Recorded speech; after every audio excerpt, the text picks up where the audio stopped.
Now we'll turn our attention to Latin America, where Panama authorizes the opening of beauty salons, car sales, and construction projects. In Ciudad de Panama, May Davila has the details. May?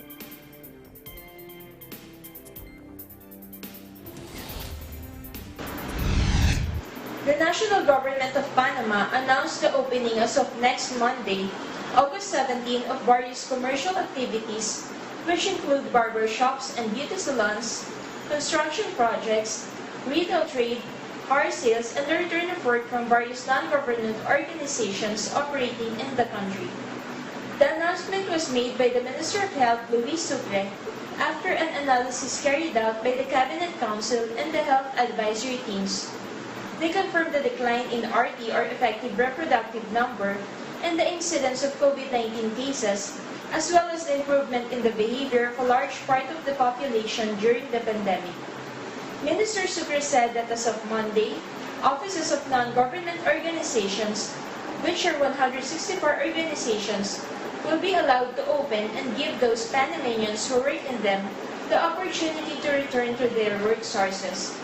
He also announced that beauty salons and barbershops will also be able to open throughout the country, but indicated that the services will be for coordinated appointments where only 50% capacity of each beauty salon can be used, complying with biosafety regulations.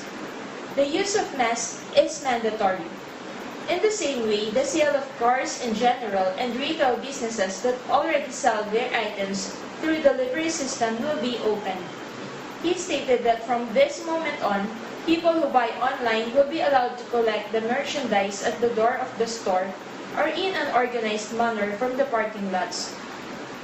The official clarified that the retrieval of the merchandise must be organized and by appointment. Customers will not be allowed inside the premises. Regarding the construction sector, Minister Sucre reported that they have been granting permits for different construction projects to restart operations, of which 84 have been approved so far. Of this, he explained 69 are public works projects and 15 are from private companies. In the same way, the Minister of Health announced the lifting of the restriction of entry to national soil for nationals and residents of Panama through the different airlines that travel to the country. Desde Ciudad de Panama, May Davila, Eagle News, vivimos en tiempos interesantes.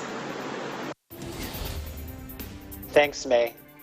Now we'll go to the nation of Colombia, where airports are scheduled to reopen on September 1st. Here's Janica Era Peralta in Medellin with the story. Airports in Colombia to reopen September 1st. The purchase of tickets from airline services and travel agencies resumed June 1st upon approval of the Minister of Transport, Angela Maria Orozco. Orozco said beginning September 1, the international transport of passengers will be reactivated to the extent that from the month of June, there are new exceptional productive activities with due protocols allowing the sale of the international tickets from September 1. These activities will be allowed for airlines, travel agencies, and other mechanisms through which international tickets are sold starting September 1. Colombian airlines such as Viva Air and Wingo reassure that they are ready and continue to follow the protocols. Airlines also allowed additional ways of flexibility. Latam and Avianca will allow passengers to change flights without additional payment and/or tax as long as it's only within 12 months from the original date of flight. Passengers have to follow the following biosafety protocols. Enter the terminal maximum 2 hours before the scheduled time of departure of your flight. They must and are allowed to bring the transport of antibacterial or antiseptic gels and liquids in hand luggage in the maximum amount of 355 milliliters per person. Use the mask correctly and at all times. The airline or aircraft operator will automatically provide you with a mask if you do not have one. Immediately notify the cabin crew if during the flight any passenger has any of these symptoms: fever greater than or equal to 38 degrees Celsius, cough, respiratory distress, sore throat, or fatigue. En Medellín, Colombia, Janica Era Peralta, Eagle News, vivimos en tiempos interesantes. Thanks, Janica. Now, when we come back, we'll have updates from our correspondents across North America. We'll return after this, so please stay with us.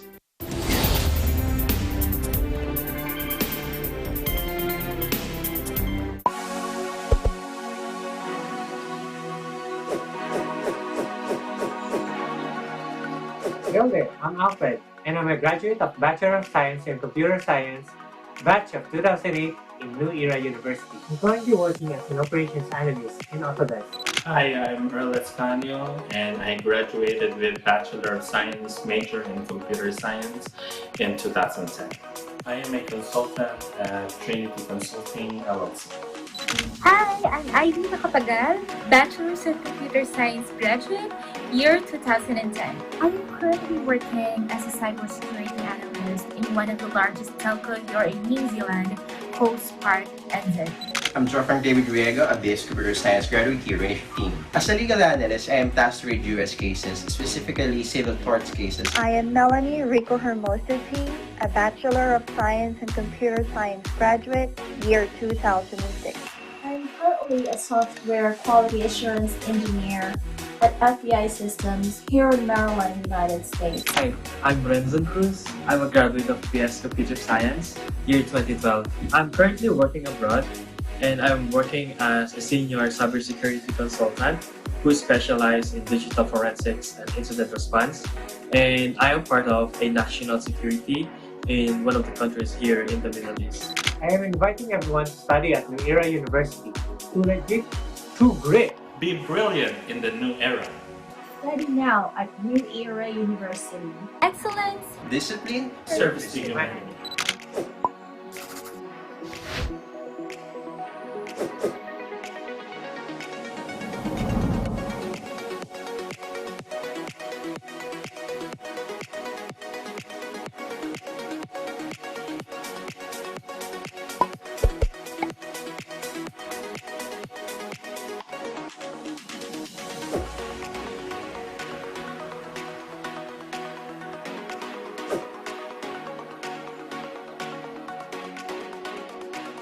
Hi! Ito po ulit si Imelda Papin. Abangan ang part 2 ng Tagisan ng Galing dito po sa Net 25.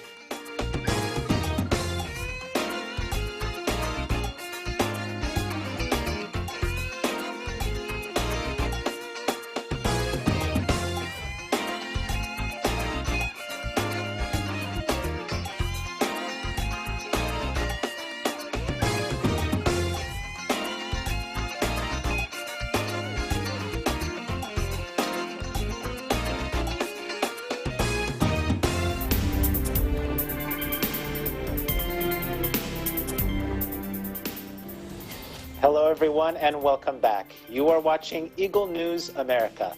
I am Philip Toledo, coming to you from Atlanta. As we begin our coverage from North America, we'll head north to Edmonton, Alberta, where Thomas Likeness will give us the details on Joe Biden's running mate having a Canadian connection. Thomas? Well, good evening, Philip. California Senator Kamala Harris, now she's soon to be the candidate for U.S. Vice President on the Democratic ticket. She spent some of her teenage years in Canada.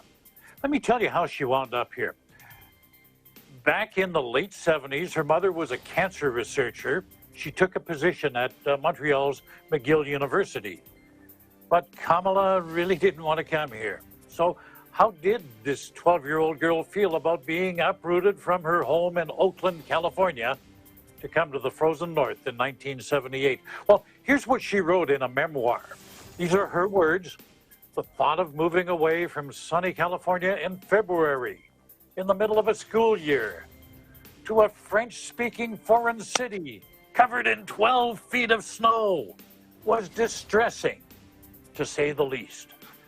She went on to write that her mother tried to make an adventure out of it. You know, she took her and her sister to buy winter jackets and mittens as though they were going to be explorers of the great northern winter. But Kamala said, I can't wrap my head around this. She said it was hard for her to see it that way.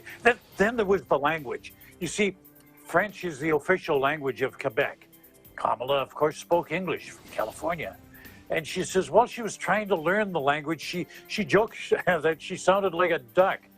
That's because all day long she'd be saying quack, quack, quack, quack.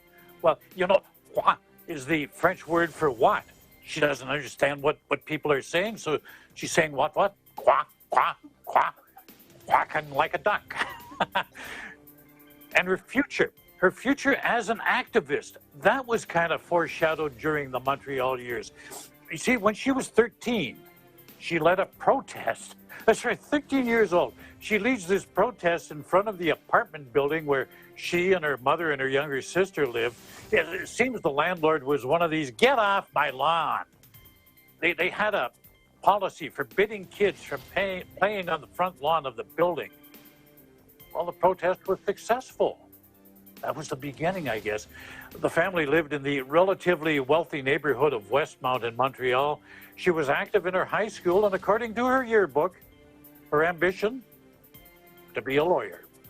Well, she graduated from high school in Montreal in 1981, continued her education in the U.S., became a lawyer. You all know the rest. She was, of course, it will be interesting, though, to see if her time in Canada will influence how she views this country today. You know, she was, of course, exposed to our healthcare system. You know, we treat patients here regardless of their ability to pay. There's no co-pays. She also has her critics here, some in energy-producing regions of Canada, especially my province of Alberta. Well, they fear her environmental leanings will further demonize the image of Alberta's oil industry. And then there's that major pipeline project in the Midwest that would carry Alberta oil.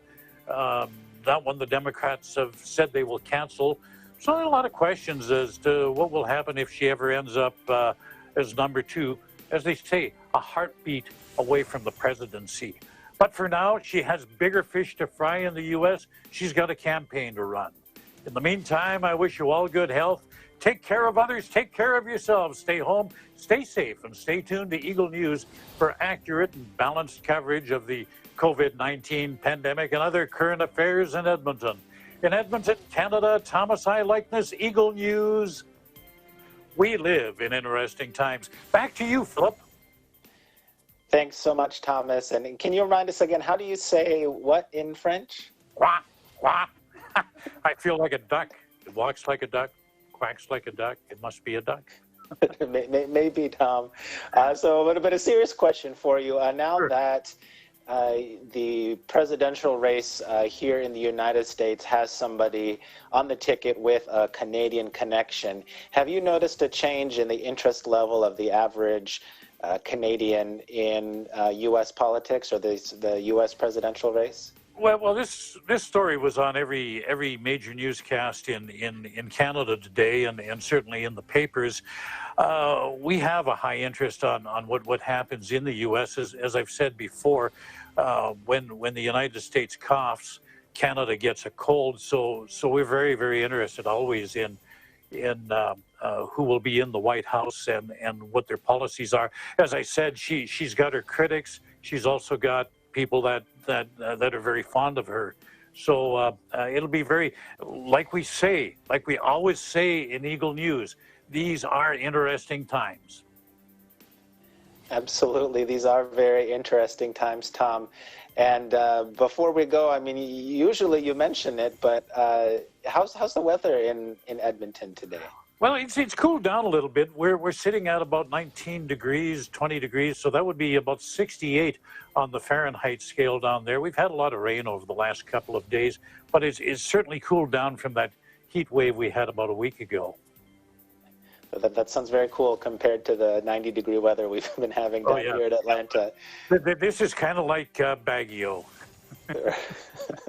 Well, thank you very much for your report, Tom. We'll catch up with you later. Okay, Philip. Take care. Thank you. Now we'll head to the nation's capital and talk a little bit more about Vice Presidential candidate Kamala Harris, where we'll take a look at President Donald Trump's comments about the new vice presidential candidate. In Washington, D.C., Imelin Ramos reports. Imelin? Thank you, Philip. The news that Democrat presidential candidate Joe Biden has chosen Senator Kamala Harris as his running mate has caused many political pundits on both sides of the aisle to give their opinion.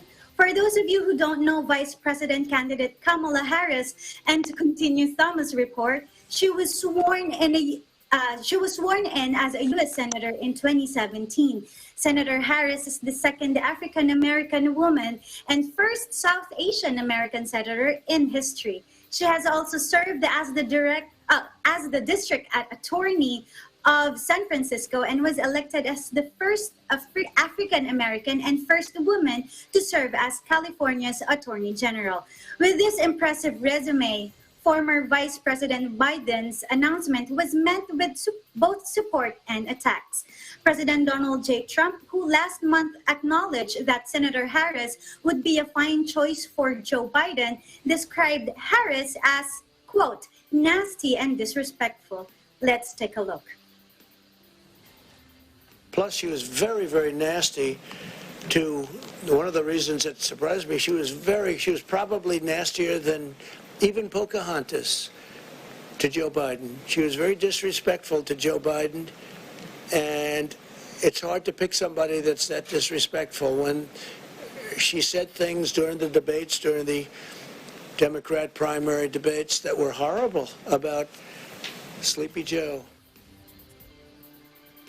Asked about an ad taken out that called Senator Harris a phony, this is his response. She is a person that's told many stories that weren't true. She's very big into raising taxes. She wants to slash funds for our military at a level that nobody can even believe. She is against fracking. It's clear that President Trump is no fan of Senator Kamala Harris. In a time when politics is so polarized, President Trump attempted to downplay the importance of the vice president on the ticket. In an interview with another network, President Trump praised his own vice president, Mike Pence, but said bluntly, quote, people don't vote for the vice president. They really don't. The presidential election in November will determine that. Former Vice President Biden, who is 77 years old, would be the oldest person, if ever, to take the office. There is broad speculation that should the former vice president win, he would serve one 4-year term and prepare his deputy to succeed him. Whether this will be a voting factor remains to be seen. Earlier today, former Vice President Biden and Senator Harris appeared together in Delaware for their first campaign event. This will be another historic election and one that will definitely be followed closely. We'll continue to keep you updated. In Washington, D.C., I'm Melin Banda Pramos, Eagle News. We live in interesting times. Back to you, Philip. Thanks, Imelin. Now, I know that you're closely following the Trump administration there, and they're in full campaign mode right now. But I just wanted to ask, has there been any word or update from the president or his administration regarding COVID-19 here in America? Yes, there actually is. He actually mentioned it in his press conference. President Trump did give an update on a possible vaccine. Philip, he mentioned that his administration has reached an agreement with Moderna to manufacture and deliver 100 million doses of their coronavirus vaccine candidate.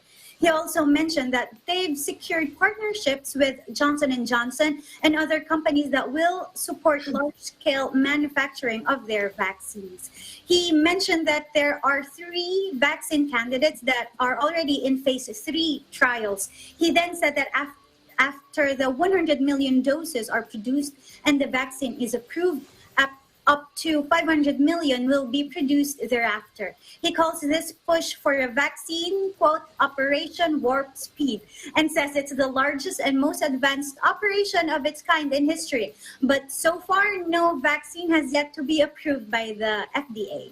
Philip. Thanks, Imelin. That's a good update for everyone. With this news that's coming out, have you heard any reaction from the community around you? Are people excited about the vaccine, or do they feel like this is just another run-of-the-mill update? What's their reaction? Well, as for me, just here in the community, for me and my family, we're actually excited for it. We're ready to travel. we're ready to travel. We're really excited for the vaccine. But as for the community here in Washington, D.C., of course, it is a mixed, I could say it is a mixed emotion. Half are excited and are onto it, but then half are, still kind of not trusting it. Mm-hmm. So we'll see what will happen in the next few months. Absolutely, and I know all of us are excited to travel. That's why everyone stay tuned. If we have time towards the end of the broadcast, we'll have a group discussion on our first plane rides, and I'm sure, Emmeline, you have a great story to share. All right, thank you. Now we'll turn our attention to the state of New Jersey, where Governor Phil Murphy signed an executive order for pre-K through 12 schools, colleges, and universities to officially reopen. In Sicklerville, Mayan Manzano-Guerzon reports. Thank you, Philip. Governor Phil Murphy announced Wednesday that he is signing an executive order clearing pre-K through 12 schools, colleges, and universities to officially reopen for the upcoming academic year. There is no one-size-fits-all plan for all of the state's public school districts, Murphy said. The state will continue to allow local school boards to make their own decisions about what's best for their districts. Murphy also said that they recognize that for some districts, there are legitimate and documentable reasons why some of the core health and safety standards cannot be met on day one, but he is reaffirming their commitment to provide flexibility for districts to do what is best for their school community. Under the revised plan are the following. Both non-public and public schools must file a certification with the State Board of Education that they can meet the state's health and safety rules, including social distancing guidelines, on the first day of in-person classes. Schools will need to complete a checklist on the State Department of Education website saying they can meet more than 40 guidelines for in-person classes. The items on the list include social distancing in classrooms and on buses, safe school entry points, requiring masks, creating a contact tracing plan, setting up a safe way for students to eat meals, and a plan for recess and gym classes outside. If schools say they can't meet one or more of the guidelines, the districts can request to start the year with all remote learning. And districts that are granted permission to start the year all remote will need to show they are trying to make changes to start in-person classes at a later date. Meanwhile, here is today's statistical report of New Jersey's COVID-19 cases. According to the Department of Health of New Jersey, there are 484 new positive cases reported today, bringing a statewide total of 185,938 New Jerseyans tested positive. Sadly, we have 9 new deaths, pushing the total to 14,046 fatalities. New Jersey's current rate of transmission is 0.92, while spot positivity rate is 2.9%. New Jersey remains on stage 2 of its road to recovery. And Philip, for some weather update, it's currently 10:23 in the evening here in Sicklerville, New Jersey, and it's mostly cloudy. Our current temperature is 77 degrees Fahrenheit, or 25 degrees Celsius. The high today was forecast as 91 degrees Fahrenheit, or 33 degrees Celsius. In Sicklerville, New Jersey, Mayan Manzano-Guerzon, Eagle News. We live in interesting times. Back to you, Philip. Thanks, Mayan. Now, you mentioned how school districts are having to indicate what their mode of instruction is going to be. How many have already said that this school year would be remote or virtual only? Philip, there was no specific number given by the state officials on that one, but the state officials also said that vast majority have hybrid plans, meaning, Philip, a mix of in-person and remote learning classes. Philip? Thanks, Mayan. And I know that you're a parent, even though your little one is not at the point yet to go to, to a physical building for school. But, what are you hearing from, any other parents that are there? How do they feel about these different modes of instruction there in New Jersey? Philip, most of the parents that I know with kids going to school, to be honest, most of them prefer the kids to stay at home. So they really prefer, and they're really fighting for all remote classes. So hopefully that their districts would allow this setup. But yes, according to the guidelines set by the governor, they're actually allowing the districts to have or to plan what is best for their community, for school community. Philip? Absolutely. Well, thank you so much, Mayan. We'll see you here at the end of our broadcast this evening. Thank you for your report. Now, the expansion of the medical company Oreshore is expected to enhance testing capabilities for COVID-19 and increase new jobs in the state of Pennsylvania. In Swarthmore, Bureau Chief Myla Simbulan will tell us more. Myla? Thanks, Philip. As part of its mitigation efforts, the government of Pennsylvania announced that Oreshore Technologies Incorporated will expand its manufacturing operations in the Lehigh Valley area. This will create 177 new jobs plus 133 jobs it currently have. Here's Dennis Davin, Pennsylvania Department of Community and Economic Development Secretary, to give us more details. Take a look. This business expansion in the Commonwealth that will bring new full-time jobs to Pennsylvania while supporting our efforts to mitigate the spread of the novel coronavirus and protect the health of our communities. So Oreshore Technologies is a leader in the medical device field, and their expansion in Northampton County and Bethlehem will retain more than 200 jobs, and as the governor mentioned, create 177 new jobs. This will bring new opportunities to the Lehigh Valley as we navigate one of the most unprecedented times of our lives. In addition to boosting the Lehigh Valley economy, it will benefit our Commonwealth as a whole, with Oreshore developing a rapid antigen self-test that can detect active COVID-19 infections. In basic terms, that means no waiting times for lab results. At a time where we're working to ensure that testing is available to individuals across the state, developments like this are critical in helping Pennsylvanians know their status and protect family, friends, and communities. Testing capabilities are a major factor in mitigation efforts and in how we can identify COVID-19 infections and halt their spread. And this expansion couldn't be timelier, as many Pennsylvanians are ready to get back to work safely.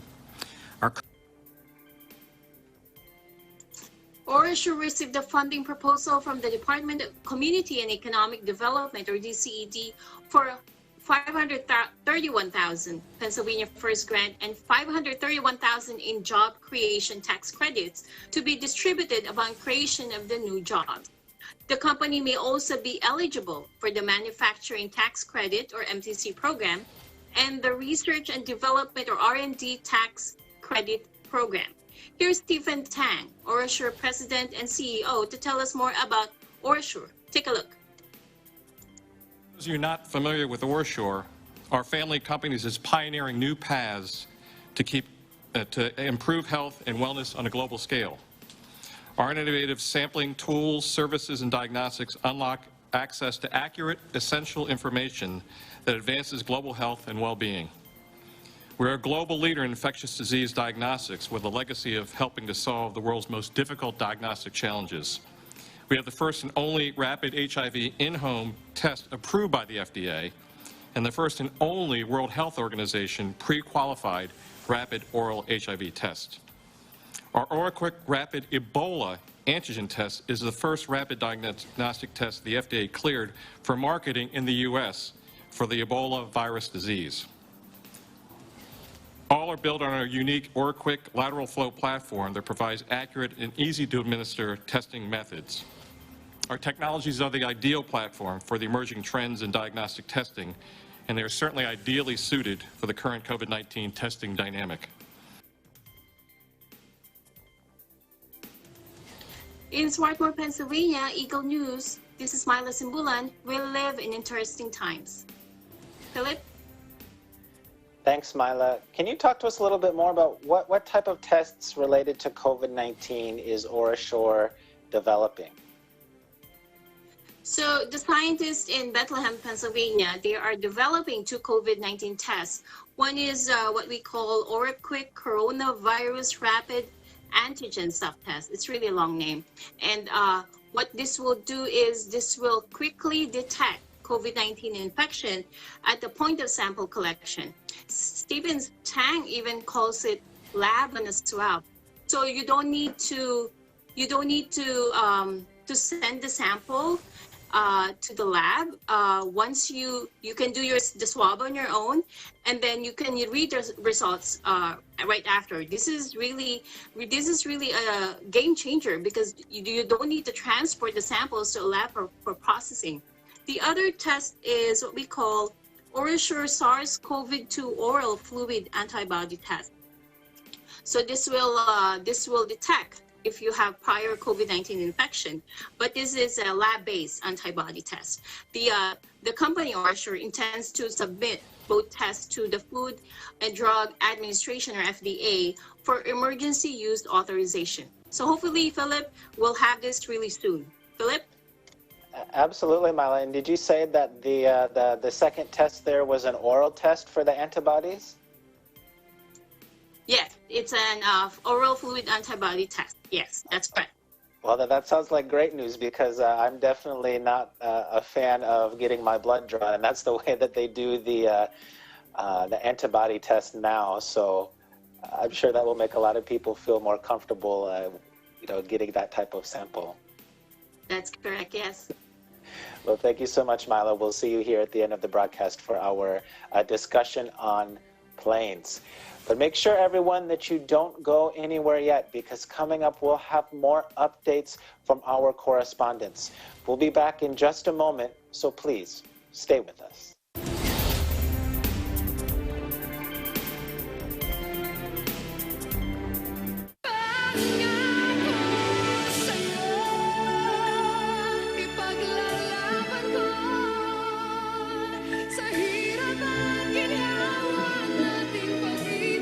Ito po si Vina Morales. Abangan niyo po ako sa Himig ng Lahi ngayong linggo alas 8 ng gabi dito lamang sa Net 25.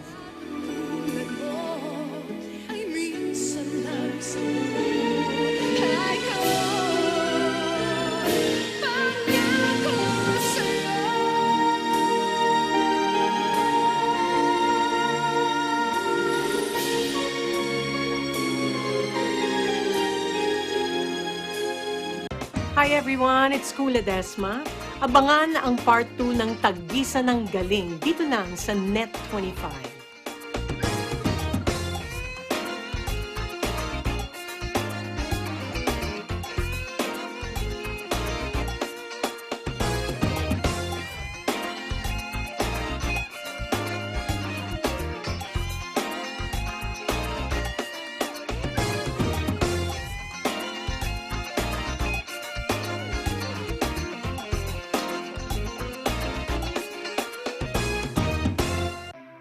Tayong mga Filipino, likas na palabati.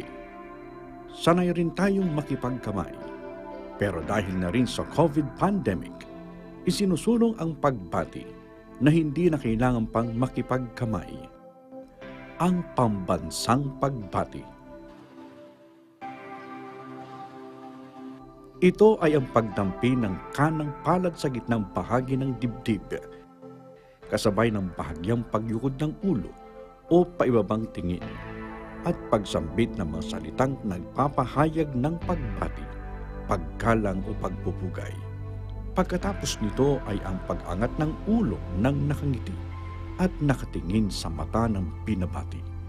Pambansang pagbati, pagpapakita ng paggalang, kababaang loob at pagiging sensero nating mga Filipino.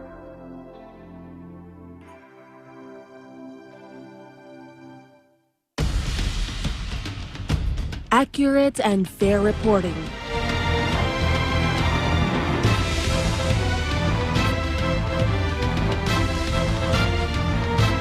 Not only from Batanes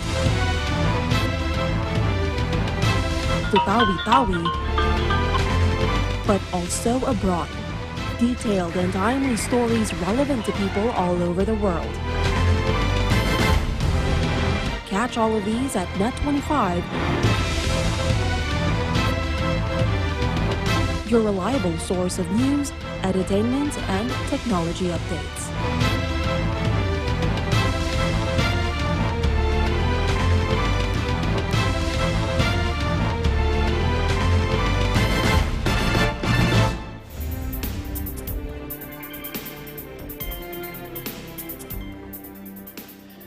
Welcome back, everyone. You are watching Eagle News America. I am Philip Toledo in Atlanta. Now, before we get more updates from our correspondents, let's take a look at the overview of the COVID-19 situation today. According to the Coronavirus Resource Center of Johns Hopkins University in Medicine, as of 6 p.m. Eastern Time today, Wednesday, August 12, 2020, the number of cases of COVID-19 reported worldwide is now more than 20,400,000. This includes more than 5,100,000 in the U.S. and more than 122,000 in Canada. Sadly, the virus has claimed more than 744,000 lives worldwide. This includes more than 165,000 deaths in the United States and over 9,000 in Canada. In the Houston area, they conducted the largest single-day community-led heat mapping effort in U.S. history. And the city of Houston launches a More Space program. In Houston, Eagle News correspondent Jessica Isidro has the details. Jessica? Thank you, Philip, and howdy from the Lone Star State. While Texas may be famous for its heat, according to the CDC, more people die from the heat in America than all the other natural disasters, like hurricanes, floods, or tornadoes combined.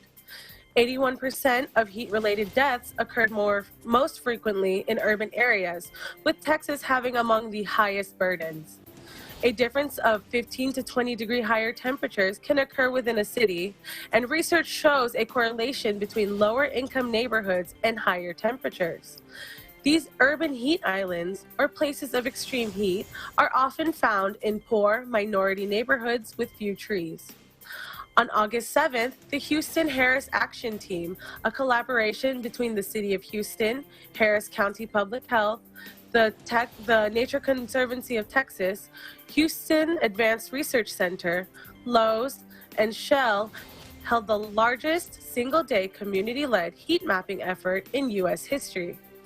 80 scientist volunteers took to the streets with specially designed thermal sensors placed on their cars or bicycles to measure and map urban heat in a 300 square mile area during times when temperatures tend to hit their peak in Houston and Harris County.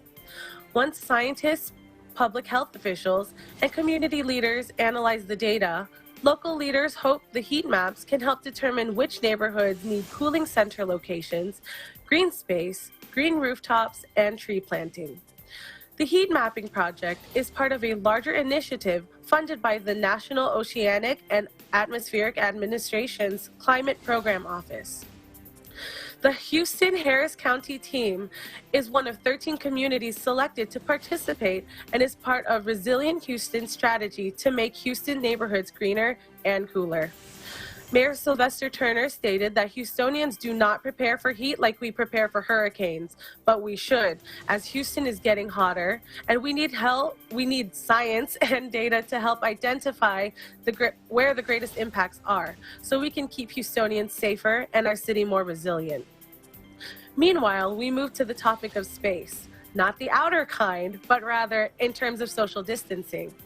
On August 5th, Mayor Sylvester Turner and City Council members approved the new More Space program to help restaurants accommodate more customers amidst while maintaining social distance protocols. The new program allows eateries to convert 50% of its off-street parking spaces to serve customers as expanded outdoor dining space. This policy aims to enhance business and operations to bring in more customers while following strict health and safety guidelines.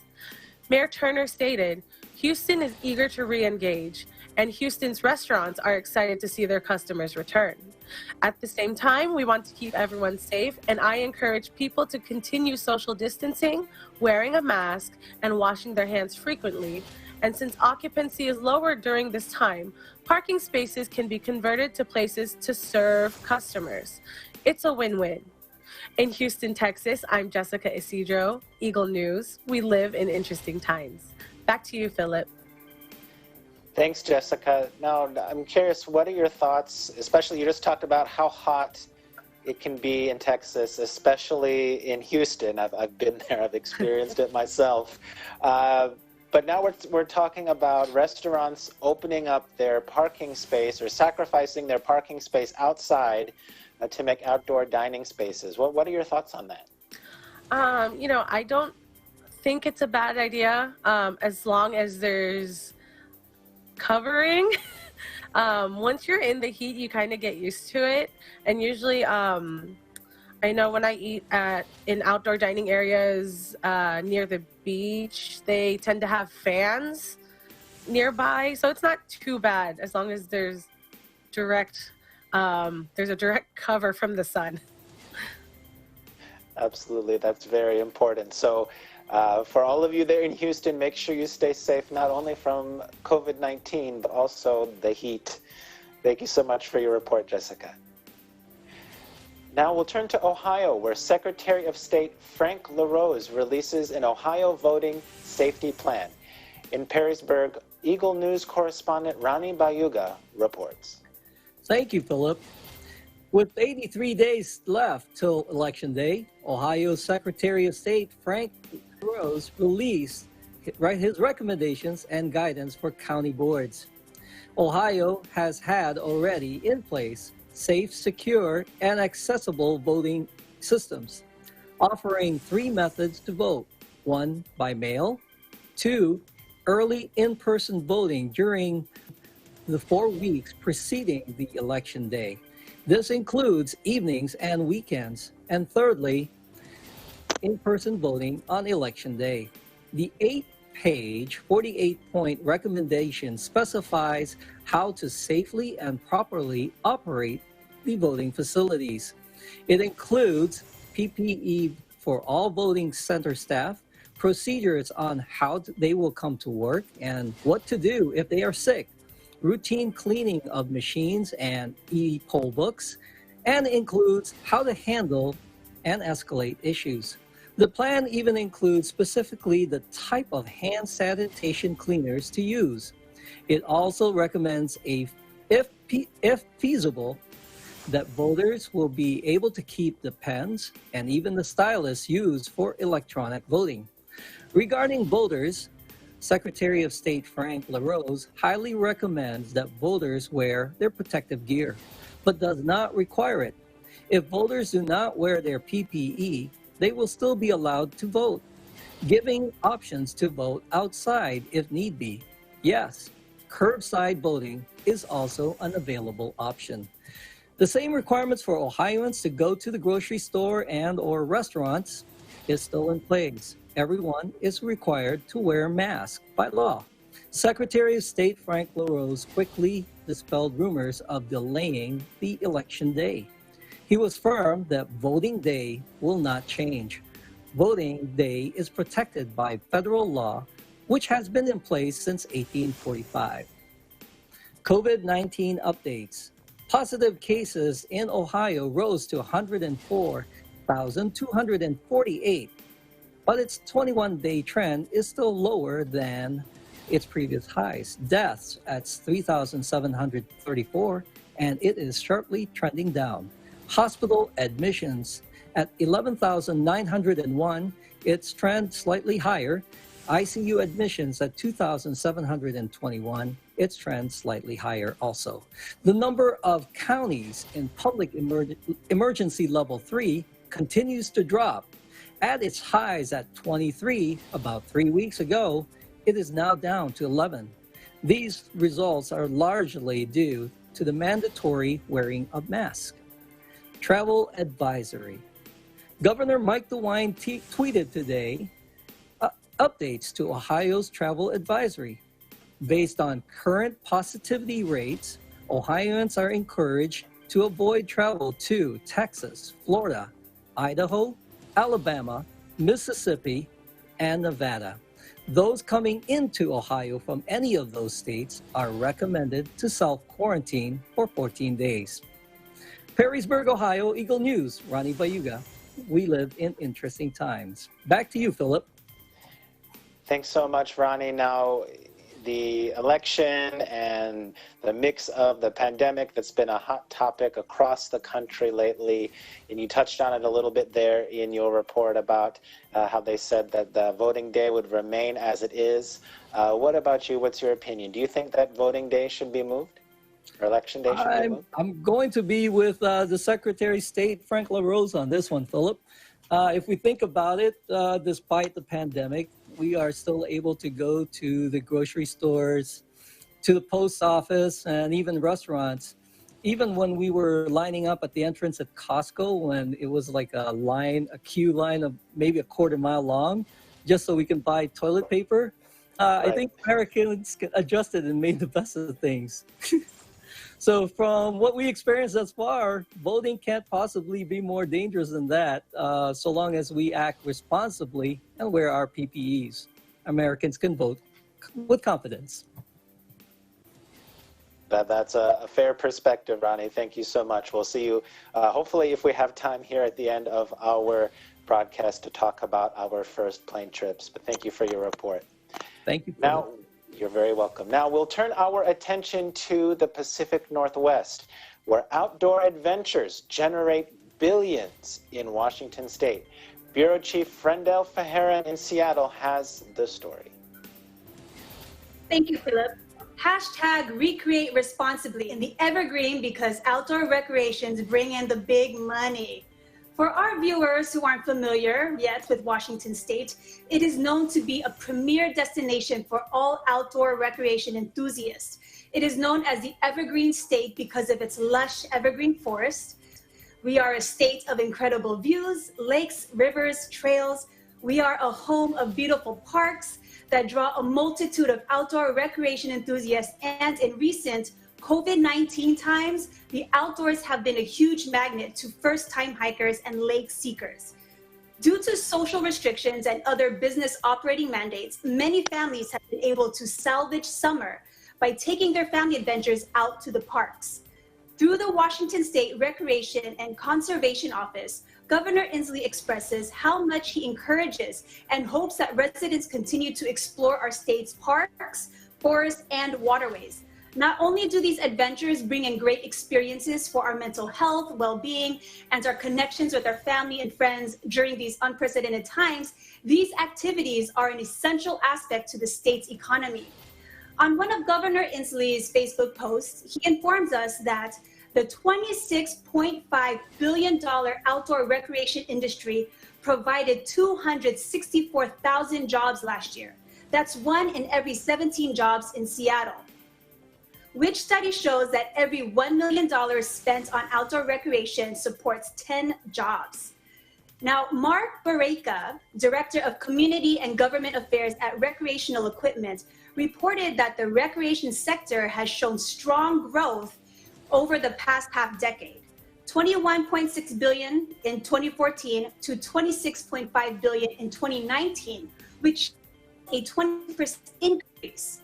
With that being said, Kayleen Cottingham, Director of the Washington State Recreation and Conservation Office, shines light on the idea of thinking strongly about continuing to invest in outdoor assets. Why? Trail maintenance, redesign overcrowded boat launches, repair deteriorating compounds, or campgrounds rather, build new places to hashtag recreate responsibly.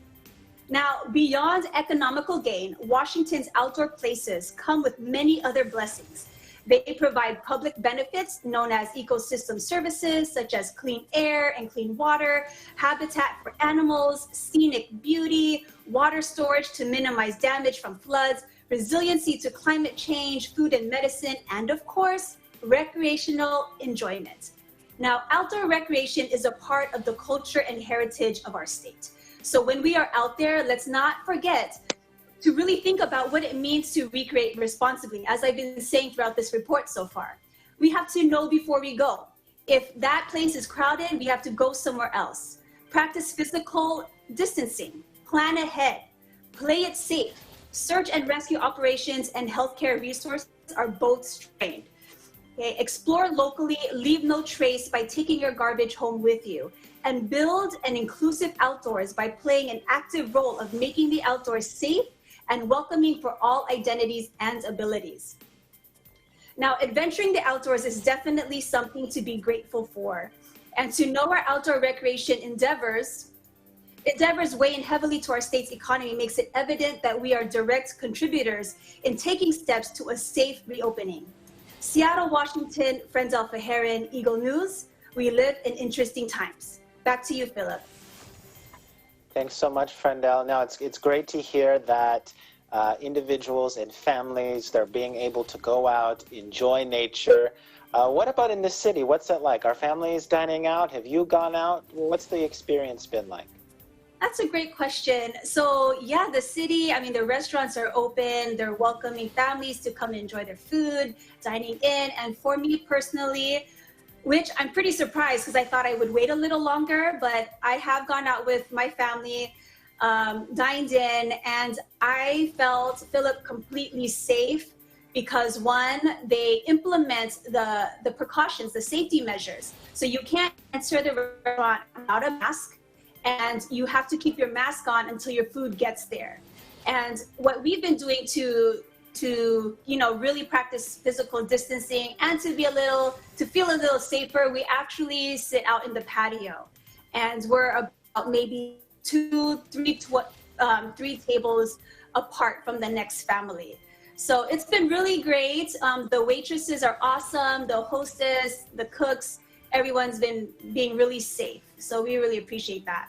And they even have like little cards that say, this table has been sanitized, and things like that for our shirts. So it's been pretty nice. That's good. That's important that restaurants do that to help people feel more comfortable to be able to go. Because I know for me and my family, at least, well, I guess my wife has gone out, but I've been a little more cautious myself. But hopefully soon we'll be able to get out there. But thank you so much, Frendel. We'll catch up with you here at the end of the broadcast. Thank you so much. Now we'll turn our attention to Los Angeles, where a county there combats food insecurity in Santa Clarita Valley. In Bakersfield, we have Tristan Diaz with the story. Thank you, Philip.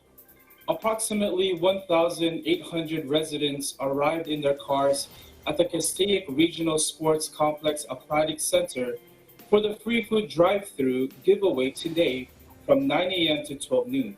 The free food distribution was part of the continuous Let's Feed Los Angeles County project in partnership with Los Angeles Board of Supervisor Catherine Barger and the Los Angeles Regional Food Bank. According to the U.S. Bureau of Labor Statistics, updated on August 10 by the U.S. Department of Labor, Los Angeles County, the largest county in the United States with over 10 million in population, had an unemployment rate of 19.5 in June, which showed a great increase from the prior year in the same month with only 4.5% unemployment. This data shows that a lot of Los Angeles residents are currently unemployed, laid off from their jobs, or their companies were forced to close due to the pandemic. Santa Clarita is the third largest city in Los Angeles County after Los Angeles City and Long Beach.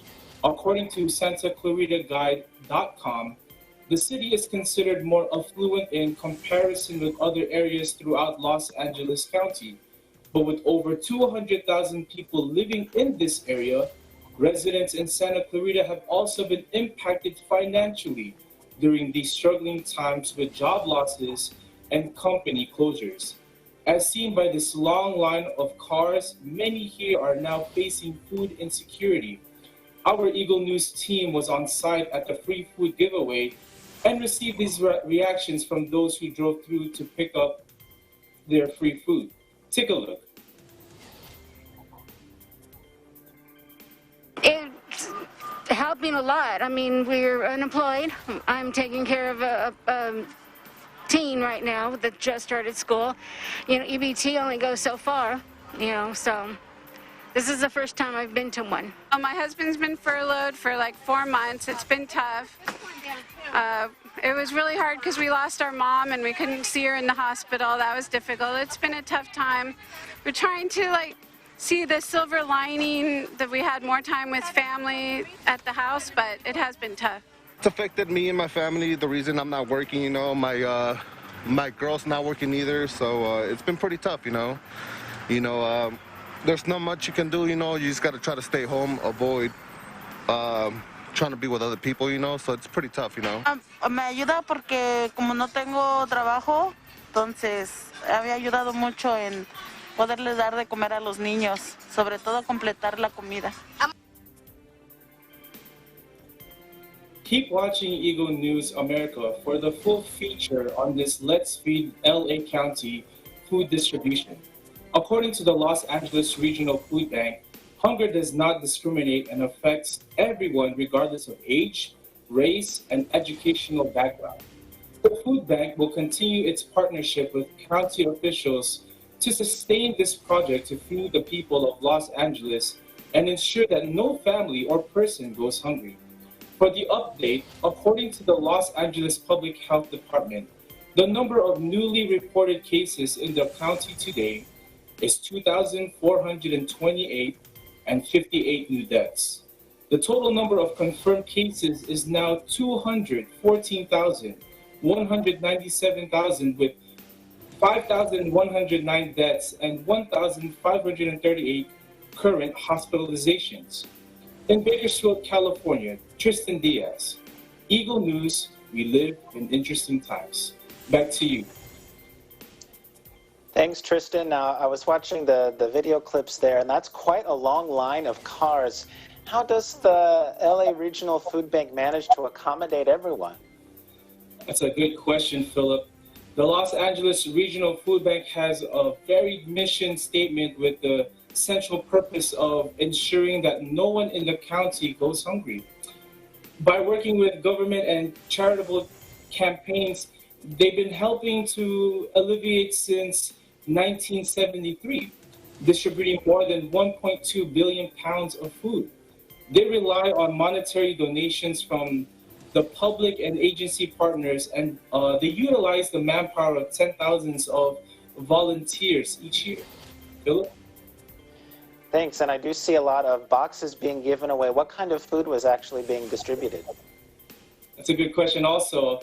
Among the free food items being given were boxes of cereal, beans, rice, oatmeal, fresh produce, frozen meats, and dairy items. The everyday grocery items needed by people to survive and not grow hungry. This free food distribution was open to everyone, regardless of financial income or status. Philip? Thanks so much for that report, Tristan. That's very positive news that's coming out of LA County there of people being able to get assistance that they need. And we also want to thank all of our correspondents for joining us this evening. But before we end our program tonight, there's something that's so important that we always do, and that's that we continue to thank all of our frontline and essential workers with a round of applause. So wherever you are, join us. We appreciate everything that you do. That is today's edition of Eagle News America. Thank you so much for joining us, and we hope that you'll tune in next time. Wherever you are in the world, stay safe and stay well. I'm Philip Toledo. We live in interesting times.